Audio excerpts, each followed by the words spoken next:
Okay, so yeah, I'll start my presentation. I'm going to talk about the problems of Japanese education.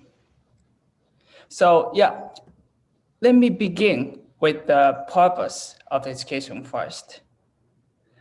The purpose of education is to develop global human resources, and you need to think critically and give your own opinions and express yourself.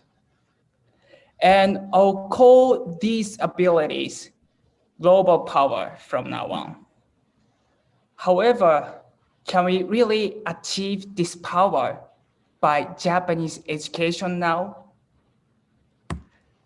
Yeah, Japanese education starts from elementary school and junior high school and high school, and you go to university and you take written exam for high school and university.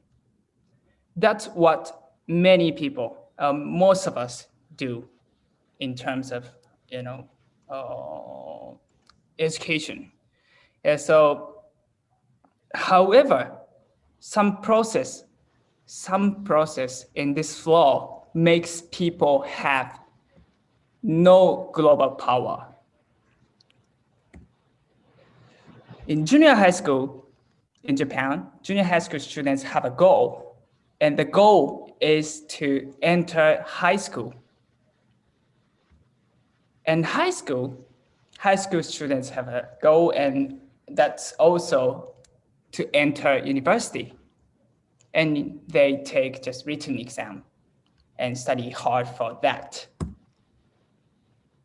And when you made it and when you enter university, so here is the problem. Their goal was to enter university. And at this point, at the point you enter university and your goal was achieved and you don't know what to do next. And many people start to just work out part-time and hang out with friends, not studying. And it's easy to graduate from university in Japan in general. So many people, many students are not motivated anymore at this point. And this is the reason Japanese people say that university is summer vacation in life. Not all the students are like this, but I mean, many students are like this. And this makes people have no global power. Why is this happening? Why is this happening? I have three reasons I come up with. And first is schools focus on the name of the university and just they don't focus on students' dreams. And the second is exam. And the third reason is we have very few active learnings. Let me talk about my experience in high school first. When I was in high school, when I entered high school at first, I was also looking at major university, and I was hoping to enter major university at first. But in the middle of high school, I actually realized that what I wanted to study is English, and I took interest in foreign countries. So based on that, this is my dream. And based on my dream, I searched university that suits me and decided my university and passed the exam. So this is the process that I took. Like dreams comes first and then decided my university. Yeah, and even if I passed the exam, actually teachers in my high school were not very happy about that. Because that university wasn't, what they wanted me to enter, and that university can't regard it as my high school's performance. And in many schools in Japan, teachers just tell them to go to good university and famous university for the record of high school. And so many people take this step when deciding university. And they decide university first based on the name and how famous it is, and the dream comes next. But it's actually hard for many people to find what they want to do after entering university.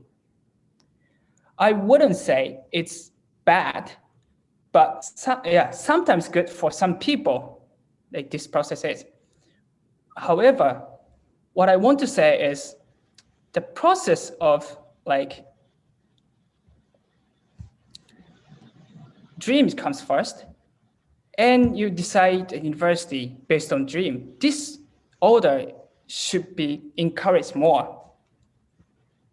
So yeah, this is one of the reasons.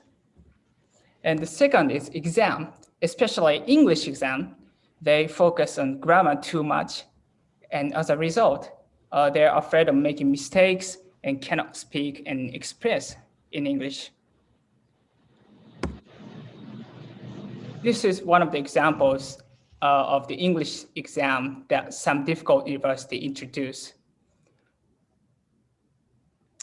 You need to translate it into Japanese in these questions. However, this is too much focus on grammar, and you cannot get to express yourself in English. Yeah.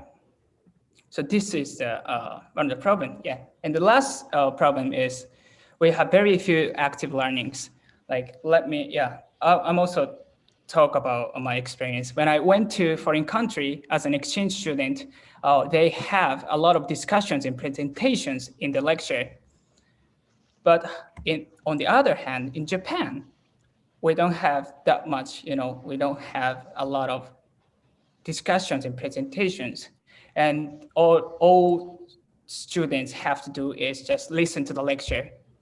So we have very, very few active learnings.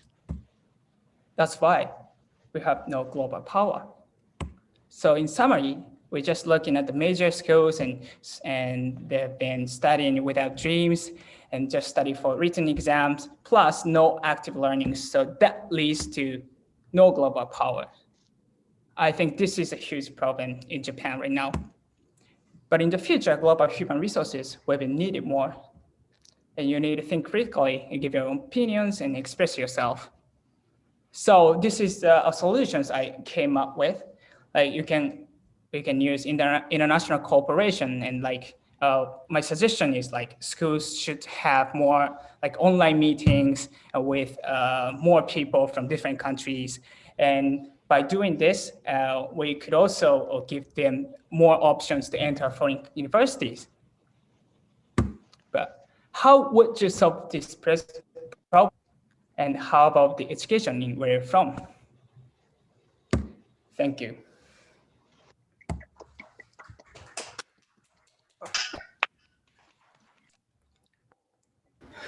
Konnichiwa to everyone.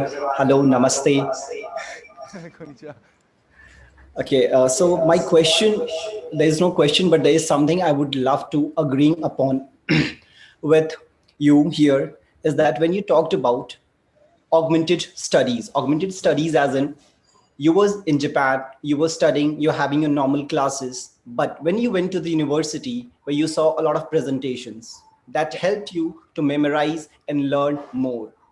So this is what I will also agree upon with that augmented reality or augmented studies, where we can include videos, animations, voices to our study that helps us a lot, where we can perceive much more than to a regular, normal, boring textbooks. Right. And what, yeah.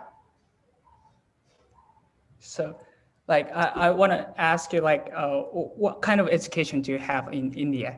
So do you have a lot of presentations and discussions? Well, I will sharing the same problem with you here, that in India now, especially in government schools, because in private schools now we are, we have started augmented reality and augmented studies, especially during the pandemic. But what about government schools? As you know that India, the whole Asia is filled with maximum number of poor people out there in the world. And let's not think about those who are getting the benefit of augment studies or the online studies. What about those who's living in villages? There are schools where there is nothing, just 2 rooms, and 100 and 200 of students are there. There are not even benches and desks properly to sit upon. So these are the problems that needs to be raised here on a platform like this, a global platform. That's why this mutual cooperation in education of the whole global community is required. Hello, konnichiwa minasan. Uh, the PPT, the presentation was very interesting. And the point you mentioned that university is focused on their name, not on the dream of the students. So it's like, it's very common. I think globally is a very big problem. So I just want to know, like, what can the steps collectively students and the university can come up with to solve about the issue that you should focus more on students' dream, not on the name of the university? So like, as I mentioned, like at the end of the presentation, like,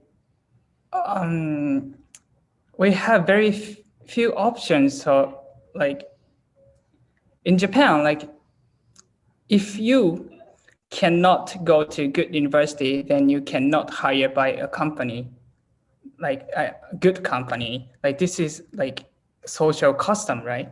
So but if you have more options like foreign countries, then you can have, you don't have to like care about the schools names or stuff like that. Like, you know what I mean? So, Yes. so like important thing is to give students more options. Yes, This is what I think. Yeah, thank you. Thank you. Okay, thank you. Good presentation.